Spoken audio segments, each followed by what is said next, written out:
Dad's life always seems to involve the woods. He always enjoyed walking through and being in the forest and harvesting wood. If I wanted to learn from him or talk to him, I had to be with him. Piling wood, cutting wood, delivering wood. Knew it was hard work. I remember Dad saying how important it was to be respectful to the animals, to be respectful to the forest. They shared it. He said, we've been traveling this for so long. They know us and we know them. And we respect them. It's their home as well. And I think that's the important part of all this is the sharing of the land, and that's the Mi'kmaq way. I work with our elders within our communities and from across Canada. I've heard elders make reference to the forest as their gardens. Through this lens, I learned to appreciate forestry in a different way, how complex and interconnected everything is. Prior to European contact, there was the assumption that the Indigenous communities weren't utilizing these forests, but that wasn't true. Recent studies have actually demonstrated that Indigenous communities actually were actively engaged in managing the forests.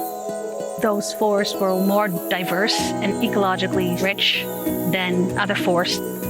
They supported entire nations. They still supported a thriving economy and trade. Mi'kmaq guiding principles guided their approach to forestry.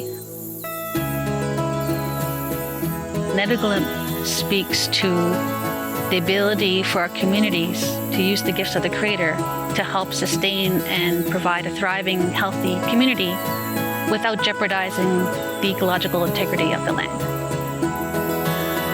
And that we always leave something for future generations.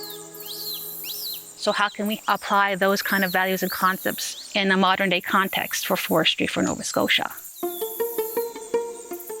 That's what we're looking to achieve on our MFI lands. KMKNO was able to identify lands that the province decided should be managed by the Mi'kmaq. CMM and Unama'ki Institute of Natural Resources, we had those technicians that could actually help us manage those lands. So we just came together and formed what's now known as the Mi'kmaq Forestry Initiative.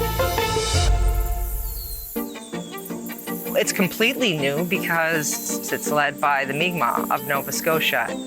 For years and years, generations and generations, our resources, our lands, our waters were always managed by other people.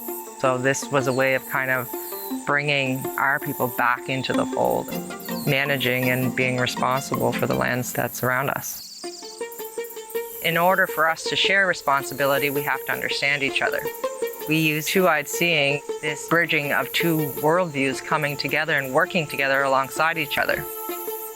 Respecting and understanding the perspectives of both the Indigenous way of knowing and existing, as well as the Western science view of doing things.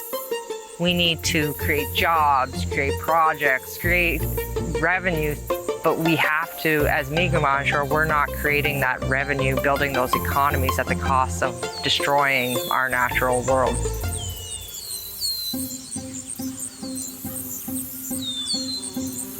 I see MFI as an opportunity for other forestry companies and foresters to manage the forest better, not just for our communities, but for all of Nova Scotia. And really work towards protecting our forests and meeting those responsibilities to those 7 generations that follow us. Not just my 7 generations, but your 7 generations, Nova Scotians 7 generations from now. The Mi'kmaq Forestry Initiative is rooted in Mi'kmaq values. Mi'kmaq values and traditions. To provide, to teach, to guide where we want to be today, tomorrow, the next day. Impacts all First Nations, all Mi'kmaq people. We all need to come together, working together for the benefit of all.